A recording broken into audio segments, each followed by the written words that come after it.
Do'stlar, yana davom etamiz. O'sha O'zbekiston Kanada mavzusini. Xullas, men aytganimdek, do'stlar, O'zbekiston to'g'risini aytsam, yomon o'ynadi deb aytmayman. Bir xil joylarda yomon o'ynadi, bir xil agar hamma o'yinchilarimiz xatosiz o'ynaganda yoki bunaqa desam noto'g'ri bo'ladi. Xatosiz bo'lishi mumkin emas, kamroq xato bo'lganda. Bilasizmi, bizani o'yinchilar menimcha hayajonlashdimi? Endi yomg'ir, qor yog'di deb ko'p bahona qilib bir xillar gapirishdi, bilmadim bu qanchalik. Yomg'ir ta'sir qilmasa kerak, men o'ylayman bunchalik. Xullas, bizada o'sha kombinatsion o'yin judayam muhim bizaga. Shu narsani asosiy narsa shu. Bilasizmi, o'zbekistonliklar shu narsani judayam xohlardim. Yuqori darajaga o'sha Ufaga yetib borishini judayam xohlardim.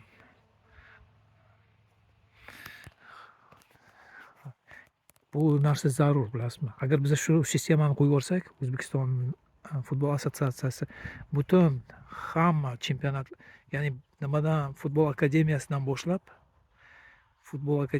boshlab hamma o'sha divizionlar bormi, birinchi liga bormi, pro liga bormi, keyin yana bizani super liga. Endi asosiysi shu super liga bilan pro ligada bu narsa bo'lishi kerak. Endi asosiysi men o'ylayman futbol akademiya hammasida bo'lishi kerak. Xullas, bitta narsani asosiy deb aytib bo'lmaydi. Bu yerda qaranglar. Chivin, ya'ni kamarlar boshladi bu yerda chaqishni.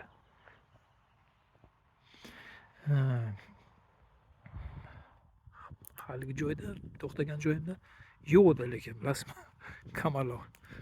Bu yerda ko'p, lekin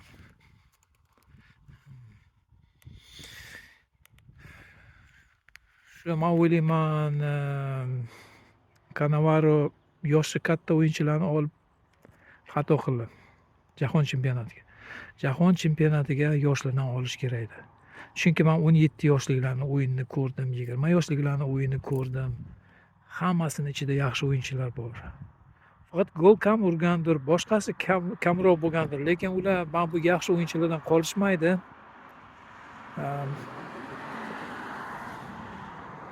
Hozir yana Sayfiyev to'g'risida gapirishga to'g'ri keladi.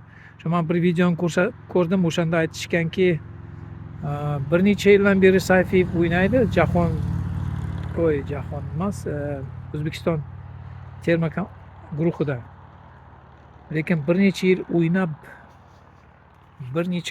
o'ynab bitta gol urgan.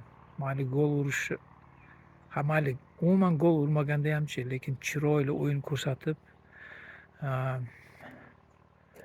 golevoy deymizmi, situatsiyalarni agar paydo qilganda darvozaga olib kelib, nima desam, huzurli ko'p gapirmaganim uchun sal qiyinroq menga. So'z topish qiyin bo'ladi bir xilda. Shunaqa bahona qilib qo'yay.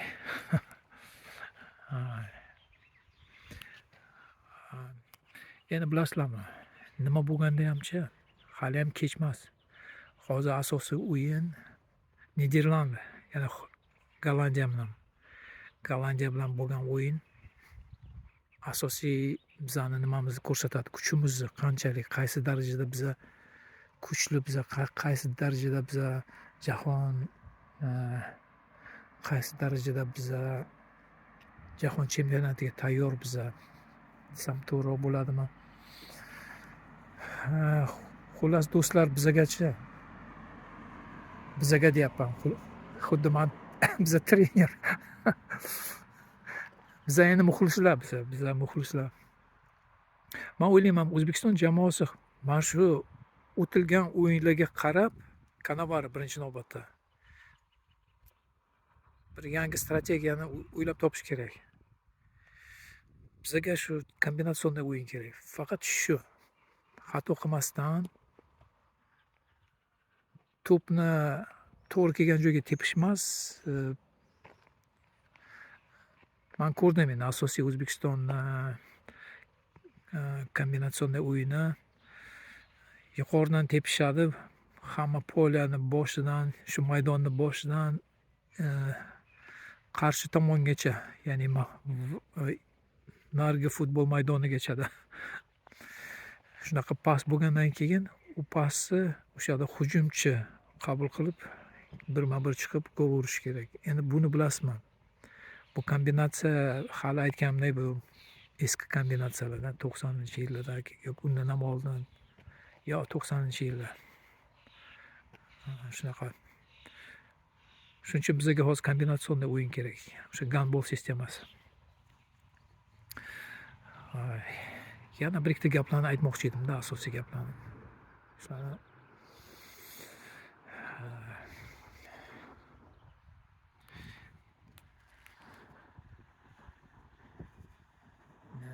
shu sistemani hozir men aytgan sistemani qanaqa qilib kanavarigacha yetkazish kerak.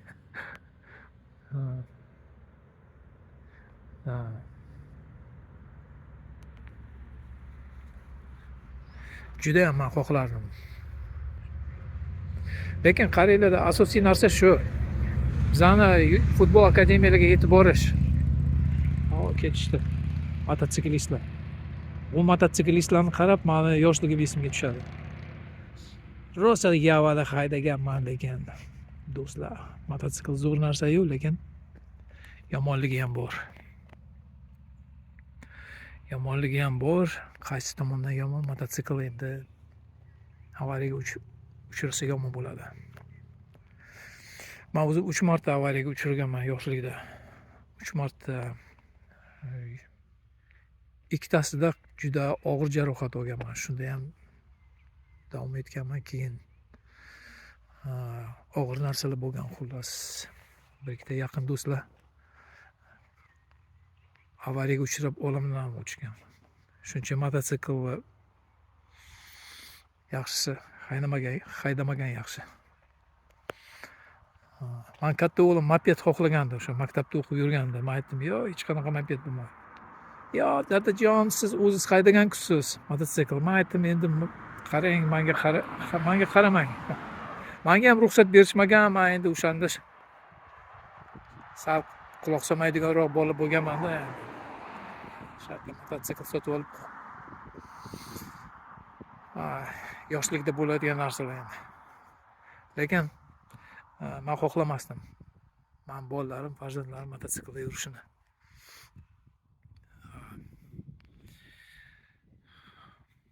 Endi do'stlar, yana o'zimizni eski mavzuga o'tsak, men o'ylayman, bizani yigitlar yaxshi o'yin ko'rsatib berishadi. Chunki bizani muxlislar hozirdan reklama qilib tashlashgan, qochinglar, oq bo'rlar kelyapti, qochinglar, sindiramiz, boshqa qilamiz. Yo'q, sindiramiz deyishgan yo'q. Qochinglar, oq bo'rlar. Buni men hozir bir boshqa narsa aytib beraman. Ishda bir yigit kelib menga aytdi-da, shunaqa O'zbekiston Kanadaga boy berdi. 2-0. Ko'rdingizmi o'yinni? Ko'rdingmi o'yinni? Men aytdim, hech qisi yo'q, bu dedim, o'rtoqlik uchrashuvi. Keyingi o'yinlarda biz sindiramiz hammasini dedim. Kuladi. Biladi-da, qattiq bolельщикligimni. Kolumbiya to'g'risida. Qarang, hali aytdim, Janubiy Koreya bilan Kolumbiya o'ynadi, 2-2 o'yin tugadi. 2-2 o'yin tugagandan keyin qarang, yana qiziqarli narsada. Janubiy Koreya o'yinni oxirigacha ataka qildi, bilasizmi? O'yinni oxirigacha faqat hujum. Kolumbiya faqatgina himoyalanish bilan shu bilan vaqtni o'tkazdi, to'g'risini aytsam. Lekin Janubiy Koreyaga qo'l qoldi. Yaponiyani qarang. Yaponiya o'yinlari hozir qaysi o'yin? Germaniya bilan 3-2 hisobida yutdi. Yaponiya. Keyin Braziliya bilan o'yinlarni ko'rdim. Unda bir 4-3. Keyin yaqinda yana kim bilan o'ynadi? Xullas faqat yutyapti-da Yaponiya. Mana yana qarang-da, aylanib mana shu man aytmoqchi bo'lgan temaga kelmak. Barselonani sistemasini Yaponiya hammasini fotografировать qilib olgan. Bilasizmi, kerak bo'lsa ular Barselonadan ham yaxshiroq shu narsani yo'lga qo'yishgan. Shunaqa geometrический paslar, shunaqa zo'r paslar endi. Rosa go'zal o'yin. Shunaqa endi maza qilasizda u futbol o'yinini ko'rsangiz. Bu haqiqiy futbol o'yini deyish mumkin. Rosa, lekin men Yaponiya o'yinidan gap yo'q. Yaponiya o'yiniga 5 ball beraman-da. Umuman xatosiz, faqat geometrik paslar bilan shu futbolni nima qilishdi. Shuning uchun bu Yaponiya o'yinini umuman qoldirmanglar. Biz ham shunga yetib kelishimiz kerak. Men o'ylayman, keyingi o'yin o'rtoqlik uchrashuv Gollandiya bilan. Bu o'yin juda ham zo'r bo'lishi kerak. Rosa men uchun endi hammamiz uchun rosa ham kutiladigan matchda bu juda ham. Bilmadim qanaqa u rezultat bo'ladi. Lekin men o'ylayman, bu safar O'zbekiston ko'rsatadi. Men o'ylayapman, Gollandiya bilan o'yinda 1-1 bo'ladi. Shu narsani juda kutib qolaman. Lekin Kolumbiya to'g'risida yana bir marta aytmoqchiman. Hali aytdim, bitta jurnalist boshlagan, Kolumbiya juda xavfli komanda deb, mamlakat guruhi deb. Unga qo'shilmayman. To'g'ri, kuchli. Sizlarga aytib berdim, Kolumbiyani qanaqa qilib Koreya 2-2 bo'ldi yoki 3-2 yutgandimi, aniq esimda yo'q, lekin yo'q 2-2. O'yin tugadi. 4-2 bo'lishi mumkin edi. Oxirida gol ushlanmadi Janubiy Koreyaliklar. Shuning uchun men aytamanki, Kolumbiya unaqa qo'rqinchli komanda emas. Biz o'ylaganda Kolumbiya bilan biz bemalol durang qilish mumkin. O'zbekiston jamoasida endi durang o'ynaydi, men o'ylayman. Portugaliya lekin juda qiyin. Portugaliya bu oltin medalga da'vogarlardan biri. Lekin Portugaliya men o'ylayman, bronza medalgacha kelishi mumkin. Bronza medalgacha. Shuning uchun Portugaliya bor kuchini berib o'ynaydi. Keyin yana bilasizlarmi, nimaga bir jurnalistlarning gapiga qo'shilmayman. Ronaldo to'g'risida. Ronaldoni Husanov ushlash kerak, ya'ni markering. Men shu so'zni topolmadim-da, o'zbekchasini to'g'risini aytsam. Markering. Endi ya'ni o'sha himoyachi, o'sha forvardni kuzatadi-da. Umuman yo'l qo'ymaydi. Men shu to'g'risida ham aytmoqchi edim. Birinchi gapni tugatib olay. Husanovga birinchidan sizlar aytganlaringizdek Ronaldo shart emas. Ronaldoni boshqa bir himoyachimiz ushlashi mumkin. Markera qilishi mumkin. Husanovga boshqa o'yinchilar bor, kuchli. Ularni ushlash kerak. Bilasizlarmi? Ronaldoni qiyin emas ushlash. U pensioner. Biz menga o'xshagan pensioner deyish mumkin. Hali pensiyaga chiqqanim yo'q. Endi bu hazil. Lekin futbol yoshida u qachonlar Ronaldo. Men u esimda, u Premyer Ligadan ketishdan oldin umuman o'yini Premyer Ligada o'xshamagandi. Shuning uchun men aytmoqchimanki, Ronaldoni Husanov emas, bir boshqa himoyachi ushlash kerak. Husanov boshqa kuchliroq hujumchilar bor. O'shalarni ushlash kerak. Xullas, Portugaliya bilan bir narsa deya olmayman-da. Bir narsa deyish to'g'risi aytsam xohlamayman. Men o'ylayman O'zbekiston ko'rsatadi. Olg'a oq bo'rilar. Xullas O'zbekiston ko'rsatish kerak. 3-o'rin yoki 2-o'rindan chiqishimiz kerak. Hamma O'zbekistondan bilasizmi, nimani kutyapti biza o'zbekistonliklar? Syurpriz kutyapmiz, syurpriz. Hammaga ko'rsatishimiz kerak. Qanaqa o'yinni ko'rsatamizda, qanaqa kuchliligimizni ko'rsatishimiz kerak. Bemalol ko'rsata olamiz. Lekin buning uchun yana o'sha kombinatsion o'yin kerak bizga. Hali aytgan kombinatsion o'yin. Gandbol kombinatsiyasi. Shu bizani O'zbekiston komandasiga bitta shu narsa yetishmaydi. Keyin bilasizmi, yana bir narsa. O'zbekiston misol uchun birorta komanda bilan o'ynaganda, birorta guruh bilan, mana shu jahon chempionatida bizani himoyachilarchi faqat Husanovga ishonib, Husanovni bir o'zi endi 11 ta o'yinchini to'xtata olmaydi. Shuning uchun 6 ta 7 ta o'yinchilarchi bizani maydonimizga kirganda ular har birini ushlash kerak, markera qilish kerak. Birorta o'sha gollandiyalik, misol uchun Gollandiya bilan o'ynaydigan bo'lsa, birorta gollandiyalik o'yinchi bo'sh turmasligi kerak. Hammasini markera qilish kerak. Hammasini ushlashimiz kerak, bilasizmi?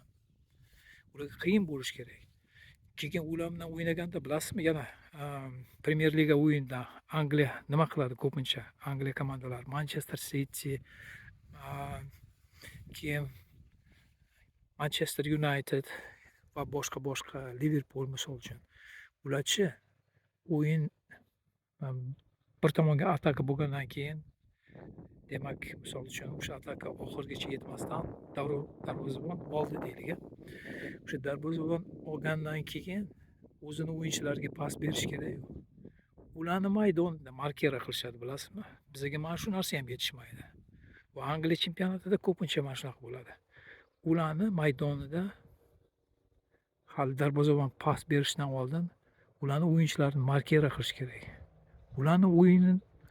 Ularni maydonida biz hujumga tayyor turishimiz kerak. Har birini ushlashimiz kerak. Shundagina biz o'zimiz kuchimizni ko'rsata olamiz. Bu kombinatsiya ko'pincha Premier Ligada ko'p komandalar, ko'p guruhlar shu narsani ishlatishadi. Faqatgina yuqori komandalar emas, pastga даже Wolverhampton eng oxirgi o'rindagilar ham shu narsani ishlatishadi, bilasizmi? Shuning uchun juda qiyin o'ynash, oxirgi o'rinlar bilan ham juda qiyin o'ynash. Xo'p do'stlar, rahmat tomosha qilganlaringiz uchun. Xullas, oq bo'rilar olg'a. Sizlarga juda ham katta omadlar tilab qolamiz. Butun chet ellik o'zbeklar nomidan aytaman. Xullas, bizlar sizlarni juda katta xursandchilik bilan, xullas, qanday to'g'ri aytsam, sizlarni qo'llab-quvvatlaymiz. Endi o'yinlaringizni katta xursandchilik bilan ko'ramiz. Juda ham xursandchilik bilan. Sizlarga xullas yana bir marta omadlar. Biz sizlar bilan birga. Olg'a oq bo'rilar, olg'a O'zbekiston.